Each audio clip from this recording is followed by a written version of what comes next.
Students, आज की video की शुरुआत हो रही है अल्कोहल और फिनोल में डिफरेंस के साथ। डियर स्टूडेंट्स, हमको अल्कोहल और फिनोल में डिफरेंस को बताना है। तो देखिए, हम यहाँ पर सबसे पहले लिखेंगे टेस्ट, यहाँ पर अल्कोहल और यहाँ पर फिनोल। देखिए डियर स्टूडेंट्स, अल्कोहल आपको पता है न्यूट्रल नेचर का होता है। न्यूट्रल नेचर का होने के कारण ये लिटमस पेपर को अफेक्ट नहीं करता है। फिनॉल एसिडिक नेचर का होता है और ये प्रोटॉन लिबरेट करके फिनॉक्साइड आयन का फॉर्मेशन करता है, इसीलिए ये ब्लू लिटमस को रेड में कन्वर्ट कर देता है। डियर स्टूडेंट्स, इससे प्रीवियस वीडियो आपने जो लिटमस पेपर का देखा होगा या फिर आप लिटमस पेपर के बारे में जानते होंगे। एसिड ब्लू लिटमस को रेड करता है और बेस रेड लिटमस को ब्लू करता है, ये आप जानते हैं। ठीक, तो देखिए डियर स्टूडेंट्स, यहाँ पर अगर हम सबसे पहले डिफरेंस अल्कोहल और फिनोल में हमने किया तो यही किया, अल्कोहल लिटमस पेपर को अफेक्ट नहीं करता और फिनॉल ब्लू लिटमस पेपर को रेड में कन्वर्ट कर देता है। ठीक है, और आपको पता भी चल गया कैसे, क्योंकि अल्कोहल न्यूट्रल नेचर का होता है, इसलिए लिटमस पेपर चाहे वो रेड लिटमस पेपर हो चाहे वो ब्लू लिटमस पेपर हो, वो कोई भी पेपर लिटमस पेपर अफेक्ट नहीं होगा। और हाँ, अगर मान लो फिनॉल एसिडिक नेचर का है, आप जानते हो एसिडिक नेचर का होता है, तो ये ब्लू लिटमस को क्या कर देता है, रेड कर देता है। अब हम बात करते हैं डियर यहाँ पर सेकंड हमारे पास है आयोडोफॉर्म टेस्ट। आपको पता होगा अल्कोहल आयोडोफॉर्म टेस्ट देता है, लेकिन अल्कोहल के अंदर 1 degree alcohol, 2 degree alcohol, 3 degree alcohol भी होते हैं। तो उनमें से 1 डिग्री अल्कोहल और 2 डिग्री अल्कोहल ही आयोडोफॉर्म टेस्ट देता है, मगर 3 डिग्री अल्कोहल आयोडोफॉर्म टेस्ट नहीं देता है। ठीक है, क्योंकि आपको पता होगा या मैं आपको बता दूं कि ऐसे अल्कोहल, ये देखिए उनकी कंडीशन क्या होती है। ये देखिए यहाँ पर CH3C, यहाँ पर होगा ये H, ठीक है, और यहाँ पर हम ले लेते हैं ये OH। इस तरह से कहने का मतलब ये है कि ऐसे अल्कोहल जिनके अंदर CH3CHO ये वाली कंडीशन हो, ठीक है, वो हमेशा क्या करेंगे, वो हमेशा आयोडोफॉर्म टेस्ट देंगे। जैसे यहाँ अगर हम थोड़ी देर के लिए देखें, ये तो मैंने आपको बताया है यहाँ पर, अभी अगर ध्यान से देखो तो इसकी वैलेंसी सेटिस्फाइड नहीं है, तो मैंने कंडीशन बताई है आपको कि CH3CHO का होना ज़रूरी है। ठीक है, जहाँ पर भी CH3CHO हो ऐसे अल्कोहल आयोडोफॉर्म टेस्ट देंगे। अब अगर मैं आपको बता दूं 1 डिग्री अल्कोहल, तो यहाँ पर देखो CH3 और ये CH, ये मैंने H लगा दिया, तो आपको पता है CH3CH2OH, ये क्या हो गया, 1 डिग्री अल्कोहल, तो ये 1 डिग्री अल्कोहल ये टेस्ट देगा। ठीक, आगे अगर मैं इसको 2 डिग्री कर दूं, तो 2 डिग्री करने के लिए क्या करना पड़ेगा, मैंने यहाँ पर CH3 कर दिया, तो ये क्या हो जाएगा, 2 डिग्री, तो 2 डिग्री अल्कोहल भी ये टेस्ट देगा। ठीक है, अब यहाँ पर तीसरी चीज़ देखिए कि अगर मैं यहाँ पर इसको CH3 कर दूँ तो ये 3 डिग्री अल्कोहल हो गया। अब 3 डिग्री अल्कोहल के लिए कंडीशन क्या होती है, पता है ना आपको कंडीशन, CH3 CH और ये O, इस तरह से ये होना ज़रूरी है। और आपने देखा कि ये CH3 CHO अब नहीं रहा, क्यों, क्योंकि उसका रीज़न है कि 3 डिग्री अल्कोहल के अंदर एक रेडिकल यहाँ लग जाएगा, एक रेडिकल यहाँ लगा हुआ है, और ये H ये भी रेडिकल में कन्वर्ट हो जाएगा, और यहाँ पर क्या हो जाएगा, ये OH हो जाएगा। चलो कर देते हैं CH3। अब आपने देखा CH3CO, यानी इस कार्बन पर जो H होना था वो है ही नहीं, इसलिए क्या होगा, ये आयोडोफॉर्म टेस्ट नहीं देगा। ठीक है, आपको समझ आ गया ना? यस। तो चलो वापस से शुरू करते हैं।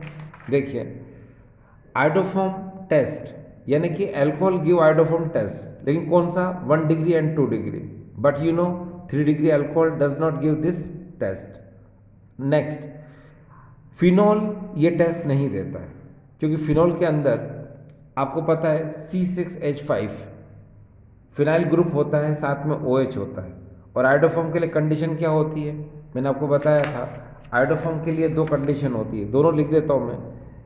CH3CO यानी ये होना ज़रूरी है, ठीक है, चाहे एल्डिहाइड हो चाहे कीटोन हो। और अल्कोहल के लिए यहाँ पर H का होना ज़रूरी है, C के साथ H का होना ज़रूरी है। ठीक है, चलिए आगे चलें। देखिए dear students, alcohol sodium hydroxide solution के साथ रिएक्शन नहीं करता, लेकिन फिनॉल सोडियम हाइड्रोक्साइड सॉल्यूशन के साथ रिएक्शन कर लेता है। अब ऐसा क्यों होता है?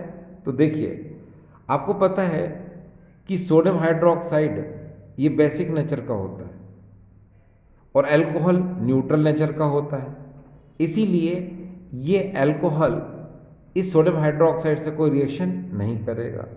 अब यहाँ पर जो फिनॉल है, फिनॉल इस सोडियम हाइड्रोक्साइड सॉल्यूशन से रिएक्शन कर लेता है, ठीक है, और सॉल्ट का फॉर्मेशन करता है। क्यों करता है? क्योंकि फिनॉल में एसिडिक नेचर होता है और यहाँ NaOH क्या होता है? बेसिक नेचर का होता है। और आप जानते हो एसिड और बेस जब भी मिलेंगे हमेशा क्या बनाएंगे? सॉल्ट बनाएंगे। ठीक, आगे देखिए, अगर हम अब 4 टेस्ट की बात करते हैं तो याद रखिए कि जब भी Br2 वाटर के साथ होता है तो उसको हम ब्रोमीन वाटर कहते हैं। तो यहाँ देखिए, alcohol does not give this test, यानी कि alcohol does not give bromine water test, ये ब्रोमीन वाटर टेस्ट नहीं देता। लेकिन ये क्यों नहीं देता? क्योंकि ये H अल्कोहल न्यूट्रल नेचर का है, ये हाइड्रोजन दे ही नहीं सकता, है ना, इसलिए वो HBr रिलीज ही नहीं करेगा, यानी बाहर ही नहीं निकलेगा। और इधर देखो, फिनॉल गिव्स वाइट प्रेसिपिटेट और लाइट येलो प्रेसिपिटेट। कहने का मतलब ये है, फिनॉल क्या करता है? 2,4,6 ट्राइब्रोमो फिनॉल का फॉर्मेशन करता है और साथ में 3HBr रिलीज करता है। और वो 2,4,6 ट्राइब्रोमो फिनॉल ये वाइट प्रेसिपिटेट होता है या फिर लाइट येलो प्रेसिपिटेट होता है। ठीक, आगे अगर हम FeCl3 से टेस्ट कराते हैं तो देखिए, alcohol does not react with FeCl3। फिर से वही बात, क्योंकि अल्कोहल जो है हाइड्रोजन लिबरेट नहीं करता, ठीक है, तो इसीलिए क्या होगा कि वो HCl रिमूव नहीं कर सकता, HCl रिमूव नहीं कर सकता। और फिनॉल में आपने देखा होगा कि वो H रिलीज कर लेता है, क्योंकि एसिडिक नेचर शो करता है, इसीलिए वो HCl रिमूव कर लेगा। सिंपल। तो क्या होता है कि आप बोल सकते हो कि अल्कोहल जो है FeCl3 के साथ रिएक्शन नहीं करता, यानी कि अल्कोहल FeCl3 के साथ कोई टेस्ट नहीं देता, लेकिन फिनॉल ये टेस्ट देता है। आपको मैं एक बात बताऊं कि जब भी फिनॉल इस FeCl3 के साथ रिएक्ट करता है तो वॉयलेट कॉम्प्लेक्स का फॉर्मेशन करता है। क्या करता है? ये वॉयलेट कॉम्प्लेक्स का फॉर्मेशन करता है। अब देखिए, ये वॉयलेट कॉम्प्लेक्स का फॉर्मेशन कैसे करता है मैं बता देता हूँ आपको। जैसे मान लो यहाँ पर आप C6H5OH ये फिनॉल आप ऐसे लेंगे, ठीक, और आप यहाँ पर इसको रिएक्ट कराएंगे, है ना, FeCl3 के साथ। तो आपको पता होगा कि यहाँ पर जो 3Cl हैं, आप 3 से यहाँ पर मल्टीप्लाई कर दो पहले, क्योंकि बैलेंस करना है आपको। अब यहाँ का देखो, 3 1 जा 3, ये 3H और 3 1 जा 3Cl, तो यहाँ से 3HCl आप क्या करो? बाहर करो। देखो, यहाँ के 3H और यहाँ के 3Cl, ये 3Cl और यहाँ के ये 3 1 जा 3, ये 3H, ये क्या करो? बाहर कर दो। तो 3HCl क्या हो जाएगा? ये बाहर निकल जाएगा। अब यहाँ क्या बचेगा? जब यहाँ पर ये 3HCl बाहर निकल जाएगा तो यहाँ क्या बचेगा? यहाँ बचेगा C6H5O, कितने? 3 मॉलिक्यूल। और यहाँ क्या बचेगा? Fe, ये देखिए। तो इस तरह से ये क्या बन जाएगा? ये कॉम्प्लेक्स बन जाएगा, ये कॉम्प्लेक्स बन गया, जो किस कलर का होता है डियर, ये वॉयलेट कलर का होता है। आपको समझ में आ गया? एक बार फिर से देखिए, C6H5OH, इसमें ये H कितने हैं, 3, FeCl3 में 3Cl है, तो 3Cl 3H के साथ 3HCl बना लेंगे, फिर इस Fe के साथ ये 3OC6H5 जुड़कर ये कॉम्प्लेक्स बना लेंगे जो कि वॉयलेट कलर का होगा। क्लियर? चलिए आगे चलते हैं। देखिए डियर स्टूडेंट्स, अब हम बात करते हैं लीबरमैन टेस्ट। तो Liebermann test, alcohol does not give this test, alcohol ये लीबरमैन टेस्ट नहीं देता है। ठीक है, याद रखना, एल्कोहल ये लीबरमैन टेस्ट नहीं देता, लेकिन हाँ फिनॉल ये लीबरमैन टेस्ट देता है। अब आप कैसे देता है, तो चलो बात करते हैं। तो देखो डियर स्टूडेंट्स, सबसे पहले हम करते क्या है वो देखिए कि यहाँ पर अगर मैं आपको थोड़ी देर के लिए कहूँ तो वो देखिए कि ये हमारे पास, देखो यह समझा देता हूँ मैं इस तरह से। ये देखिए, ये एक टेस्ट ट्यूब है, सपोज यहाँ पर एक टेस्ट ट्यूब, इसमें हमने क्या किया, यहाँ पर C6H5OH ये हमने फिनॉल को ले लिया। फिर फिनॉल लेने के बाद हमने इसके अंदर ये यहाँ से जानते हो NaNO2 सोडियम नाइट्राइट, और साथ में हमने इसमें कंस H2SO4 ये मिला दिया। ठीक है, और जब हम इसको हीट करेंगे तो इस सॉल्यूशन का कलर जो आएगा वो क्या आएगा डियर, ये रेड कलर आएगा। कौन सा कलर आएगा, रेड। और जब हम इस सॉल्यूशन को बेस के साथ रिएक्ट कराएंगे, बेस मतलब NaOH के साथ रिएक्ट कराएंगे, तो ये जो रेड कलर है यहाँ का, ये किस में कन्वर्ट हो जाएगा, ब्लू कलर में कन्वर्ट हो जाएगा। और अगर ये ब्लू कलर में कन्वर्ट हो गया, इसका मतलब ये क्या है, फिनॉल। तो इस तरह से हमें पता चल जाता है क्या, कि ये फिनॉल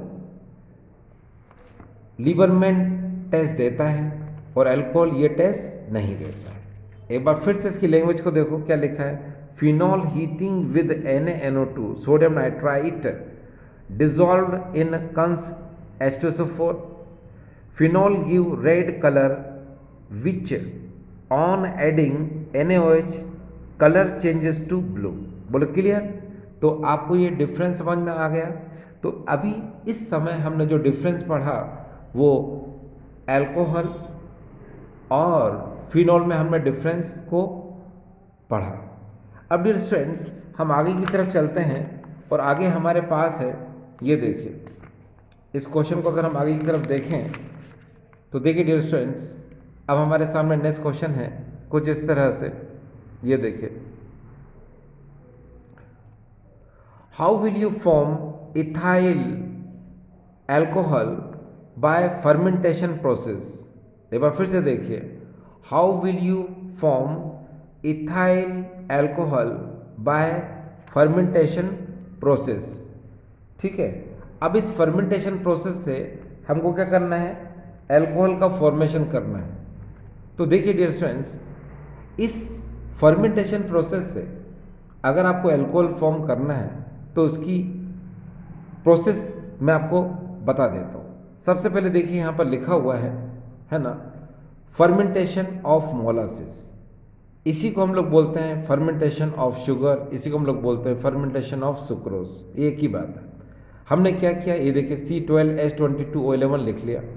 हम इसका हाइड्रोलिसिस करेंगे, इन्वर्टेस और ईस्ट, यानी ईस्ट ये जो सेल्स हैं है ना, इसमें ही इन्वर्टेस होता है, इसी में जाइमेस होता है। ठीक है ना, तो हमने क्या देखा कि यहाँ पर ये जो शुगर, सुक्रोज कह लो, मोलासिस कह लो, है ना, इसका हाइड्रोलिसिस करते हैं इन्वर्टेस एंजाइम की प्रेजेंस में, तो ये ग्लूकोज और फ्रक्टोज का फॉर्मेशन होता है। ठीक, अब यहाँ पर ये ग्लूकोज और फ्रक्टोज को हम ले आए, ये देखिए यहाँ पर। अब जाइमेस एंजाइम की प्रेजेंस में ये जो ग्लूकोज और फ्रक्टोज है ये इथेनॉल में कन्वर्ट हो जाता है, 2C2H5OH एंड 2CO2 में। ठीक, अब ये तो समझ में आपको आ गया क्या, कि यहाँ पर ये जो ग्लूकोज एंड फ्रक्टोस है, ठीक है। तो यहाँ पर ये कार्बन डाइऑक्साइड का फॉर्मेशन करता है और साथ में क्या करता है, ये इथेनॉल का फॉर्मेशन करता है, यानी इथेनॉल को बनाता है। तो यहाँ पर इसकी रिएक्शन को थोड़ा सा हम देखें कि यहाँ क्या क्या हुआ। देखो डियर, नहीं तो वो रटना पड़ेगा फिर, इससे अच्छा कि हम समझें इसको। ये देखिए, ये C12H22O11 है, हम इसको H2O से रिएक्ट कराते हैं। और यहाँ पर आपको ये तो पता ही है क्या कि इन्वर्टेस ये एंजाइम होता है जो कि ईस्ट में होता है। अब आपको पता है कार्बन इसमें 12 है, हाइड्रोजन कितना है 22 और ऑक्सीजन कितना 11। एक ऑक्सीजन इसको और दे दो तो कितना हो जाएगा, ये हो जाएगा अब 12। ये पहले से 22 हैं, 2 हाइड्रोजन और दे दो तो कितना हो जाएगा 24। तो यहाँ पर ये हो जाएगा C12H24 और ये हो जाएगा O12। अब ये इतना तो है, ठीक। अब क्या होगा कि ये तो मैंने आपको बताने की कोशिश की क्या कि यहाँ पर ये जो सुक्रोस है, शुगर है, जब इसका हाइड्रोलिसिस करते हैं तो ये क्या करता है, ये ग्लूकोज एंड फ्रक्टोज का फॉर्मेशन करता है। कहने का मतलब ये है कि यहाँ पर कार्बन कितने 12 हैं तो उसको C6 और C6 कर लो। फिर यहाँ पर हाइड्रोजन 12 है तो हाइड्रोजन 24 है तो यहाँ पर H12 और H12 कर लो। फिर यहाँ पर ऑक्सीजन 12 है तो यहाँ पर O6 और O6 कर लो, ठीक है। समझ आ गया आपको? तो ये ग्लूकोज हो जाएगा और ये फ्रक्टोज हो जाएगा। अब आपके दिमाग में फिर से चल रहा है कि भाई ये ग्लूकोज और ये फ्रक्टोज क्यों, या ये ग्लूकोज ये फ्रक्टोज क्यों। तो मैं बता देता हूँ, जो इनका स्ट्रक्चर होता है ग्लूकोज का, तो उसमें मालूम है एल्डिहाइड ग्रुप होता है। जिसमें एल्डिहाइड ग्रुप हो वो क्या होगा, वो ग्लूकोज होगा। और जिसमें कीटो ग्रुप होगा वो क्या होगा, फ्रक्टोज होगा। एक बार फिर से देखिए, C12H22O11 है, आपने H2 के साथ इसका हाइड्रोलिसिस कराया इन्वर्टेस, ठीक है, एंजाइम की प्रेजेंस में। तो क्या हुआ कि ये देखिए कार्बन तो पहले से 12 था, हाइड्रोजन 22 था, ये 2 हाइड्रोजन और ऐड कर दो 24, ऑक्सीजन पहले 11 था, एक और आ जाएगा तो क्या होगा 12। अब क्या करोगे, यहाँ पर कार्बन 12 है तो आप C6 कर लो, हाइड्रोजन 24 है H12 कर लो, ऑक्सीजन 12 है तो O6 कर लो। तो ये क्या हो जाएगा, ग्लूकोज क्योंकि इसमें एल्डिहाइड ग्रुप है, ये हो जाएगा फ्रक्टोज क्योंकि इसमें कीटो ग्रुप है। अब यहाँ पर ये जो C6H12O6 है इसको हम कैसे लिख सकते हैं, ये देखिए C6H12O6, ठीक है, हम इतना ही ले रहे हैं। अब यहाँ पर क्या होगा, अब देखो आपको पता है कि जब भी ग्लूकोज हो या फ्रक्टोज हो और जब इसमें फर्मेंटेशन प्रोसेस होती है तो ये CO2 गैस को लगातार क्या करते हैं, रिलीज करते रहते हैं। तो नेचुरल है कि फर्मेंटेशन प्रोसेस तो होगी, लेकिन किसकी प्रेजेंस में होगी, अब ये जाइमेस की है ना, ठीक है, जो कि ईस्ट में होता है ये भी। तो होता क्या है कि जो C6H12O6 है ये CO2 का फॉर्मेशन करेगा, ठीक है। अब कितने CO2 का, 2 CO2 का। अब कार्बन कितने बच गए यहाँ पर, देखो ना 2 यूज हो गए, अभी भी कार्बन 4 बच गए तो उसको हम लिख सकते हैं 2C2, ठीक है। अब हाइड्रोजन कितने 12 हैं यहाँ पर तो उसको हम लिख सकते हैं क्या, H5 और H ऐसे लिख लो, ठीक है। ऑक्सीजन कितने इसके अंदर 6 हैं तो 2 2 जा 4 तो यूज हो गए, 2 बच गए तो 2 1 जा 2, ये देखिए। तो इस तरह से आपने देखा, यहाँ प्लस लगा दो, इस तरह से आपने देखा कि इथाइल अल्कोहल के 2 मॉलिक्यूल बन जाएंगे और साथ में CO2 गैस क्या होगी यहाँ पर रिलीज होगी। बोलो क्लियर, यस। अब हम आगे की तरफ चलते हैं। तो देखिए डियर स्टूडेंट्स, यहाँ पर इसको हम अच्छे से समझने की कोशिश करें। देखो तो यहाँ पर क्या है, अब जैसे हमारे सामने है फर्मेंटेशन ऑफ स्टार्च, ठीक है। अभी जो आपने पढ़ा था ये फर्मेंटेशन ऑफ मोलासिस, इसी को फर्मेंटेशन ऑफ शुगर बोलते हैं, इसी को फर्मेंटेशन ऑफ सुक्रोज बोलते हैं। तो उसको आपने देख लिया क्या कि पहले जो शुगर, सुक्रोज, मोलासिस होता है उसका हाइड्रोलिसिस करते हैं तो इन्वर्टेस, जिससे ग्लूकोज एंड फ्रक्टोज बनता है। फिर जो ग्लूकोज और फ्रक्टोज होता है जाइमेस की प्रेजेंस में इथेनॉल एंड CO2 का फॉर्मेशन करता है। लेकिन अब देखिए यहाँ पर क्या है, फर्मेंटेशन प्रोसेस हो रहा है किसके साथ, स्टार्च के साथ। तो हम यहाँ लिखेंगे फर्मेंटेशन ऑफ स्टार्च। अब देखो क्या है कि सबसे पहले हम स्टार्च को लिखते हैं C6H10O5 और साथ में यहाँ पर N, ये स्टार्च का फार्मूला है, इसके हमने 2 मॉलिक्यूल ले लिए, ठीक। अब हम क्या कराएंगे, यहाँ पर N मॉलिक्यूल के साथ इसका हम हाइड्रोलिसिस कराते हैं और यहाँ पर हम क्या करते हैं कि ये डायस्टेस एंजाइम की प्रेजेंस में हम इसका हाइड्रोलिसिस कराते हैं। आपको मैं बता दूं कि ये डायस्टेस एंजाइम किस तरह से प्रोड्यूस होता है। तो सुनिए, बार्ले, तो बार्ले को हम रात में भिगो देते हैं, माफ़ करना, बार्ले को हम पहले भिगो देते हैं और भिगो करके हम इसको क्या करते हैं, कपड़े में बांध कर इसको रख देते हैं ताकि ये अपने हिसाब से क्या जर्मिनेट हो। ठीक है, और जब ये अपने हिसाब से जर्मिनेट होते हैं तो इनमें ये डायस्टेस एंजाइम ये डेवलप होने लगता है। एक बार फिर से सुनिए, सबसे पहले हम बार्ले को भिगो देते हैं और उसके बाद हम इसको उसका पूरा पानी निकाल देते हैं, फिर कपड़े को भिगो कर हम उसमें बार्ले को रख देते हैं। ठीक है, और 15 से 17 डिग्री सेंटीग्रेड पर इसको ऑटोमेटिकली जर्मिनेट होने देते हैं। जब ये ऑटोमेटिकली जर्मिनेट होता है तो इसमें डायस्टेस एंजाइम ये डेवलप होने लग जाता है। ठीक है, क्लियर। चलिए अब फिर से देखिए, मैंने क्या बोला कि हम यहाँ पर स्टार्च की 2 मॉलिक्यूल को लेंगे और हाइड्रोलिसिस कराएंगे ये डायस्टेस एंजाइम की प्रेजेंस में। तो सबसे पहले हमको मिलेगा यहाँ पर माल्टोस, ये माल्टोस मिल गया, C12H22O11, इसको हम लोग क्या बोलते हैं, माल्टोस। अब हम क्या करेंगे, माल्टोस को लेते हैं और फिर इसका हाइड्रोलिसिस कराते हैं माल्टेस एंजाइम की प्रेजेंस में। याद रखना, ये माल्टोस ये कंपाउंड है, इन सब्सटेंस है, और ये माल्टेस जो है ये क्या एंजाइम है। तो अब माल्टेस एंजाइम की प्रेजेंस में हम इस माल्टोस का क्या कराएंगे, हाइड्रोलिसिस कराएंगे। तो पहले हमको क्या मिलेगा, ये ग्लूकोज, ये इस तरह से। ठीक है, अब जब ये ग्लूकोज मिलता है तो हम इस ग्लूकोज को इस जाइमेस की प्रेजेंस में हम क्या कराते हैं, इथाइल अल्कोहल का फॉर्मेशन कराते हैं। जैसा कि हमने पहले fermentation of molasses, fermentation of sugar और सुक्रोज में किया था ना, बिल्कुल उसी तरह से। ठीक है, तो जो ग्लूकोज तो बन ही गया है, बस अब क्या है, ग्लूकोज बनने के बाद इसको हम जाइमेस एंजाइम की प्रेजेंस में क्या कराएंगे, इसका फर्मेंटेशन कराएंगे। और फर्मेंटेशन कराने पर क्या होगा, CO2 लगातार इसमें से रिलीज होती जाएगी और इथेनॉल का फॉर्मेशन होता जाएगा। ठीक है, बोलो क्लियर। तो यहाँ तक आपको समझ में आ गया। चलिए, तो इतना आपको समझ में आ रहा है ना। ठीक है, चलिए आगे चलते हैं। अब हम जो पढ़ने जा रहे हैं मिथाइल अल्कोहल और इथाइल अल्कोहल में डिफरेंस। तो देखिए, पहला डिफरेंस है methyl alcohol does not form iodoform test, ethyl alcohol gives iodoform test. तो देखिए dear students, methyl alcohol iodoform test नहीं देता और इथाइल अल्कोहल आइडोफॉर्म टेस्ट देता है।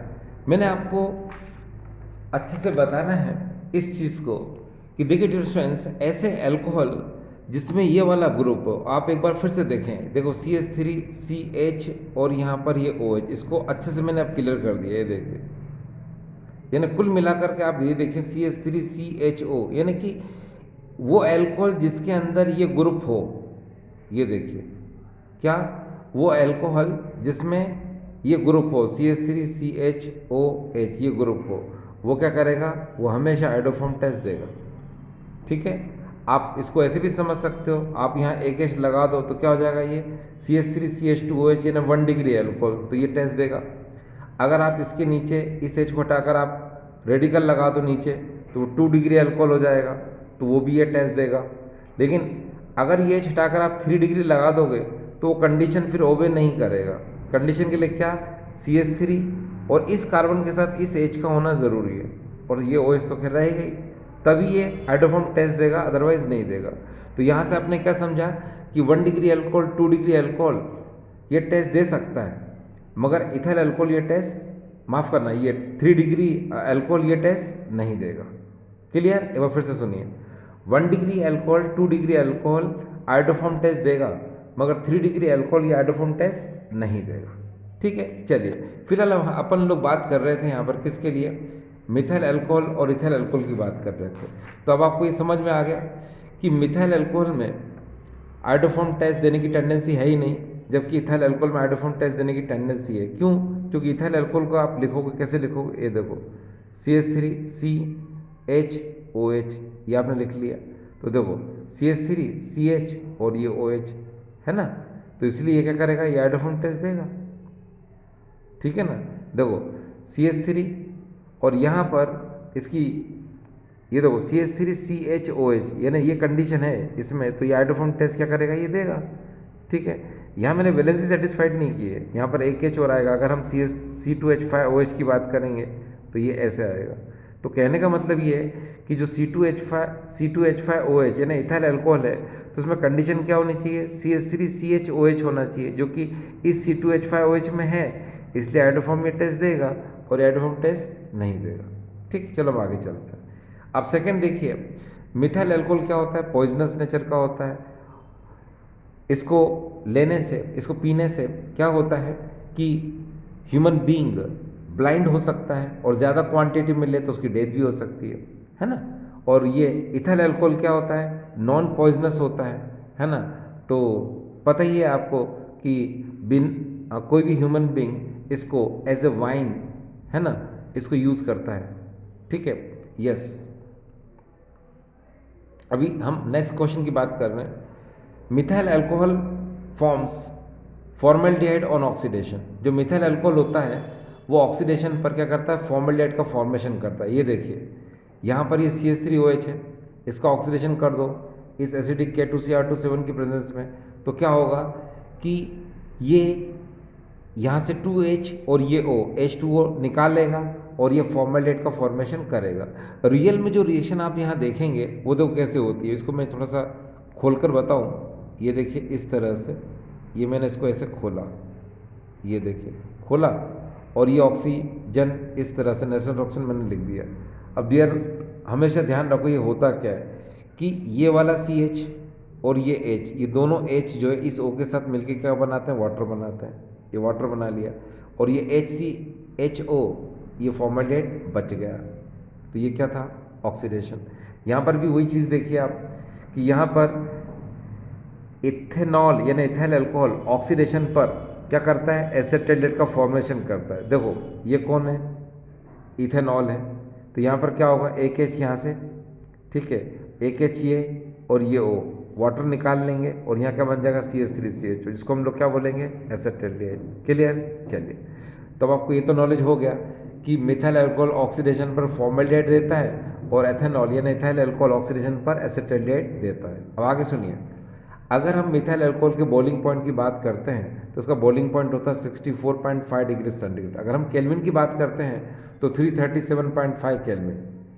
अगर हम एथेनॉल के बॉइलिंग पॉइंट की बात करते हैं तो वो थोड़ा ज़्यादा होता है, 78.3 डिग्री सेंटीग्रेड, केल्विन में 351.3 केल्विन।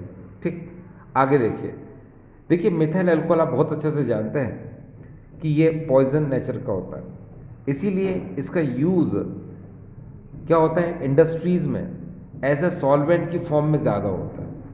ठीक है, क्या होता है, एज ए सॉल्वेंट की फॉर्म में क्या होता है डियर, ज़्यादा होता है। ठीक, अगर हम एथेनॉल की बात करते हैं, इथाइल अल्कोहल की, तो इसका यूज़ मेनली वाइन बनाने में किया जाता है।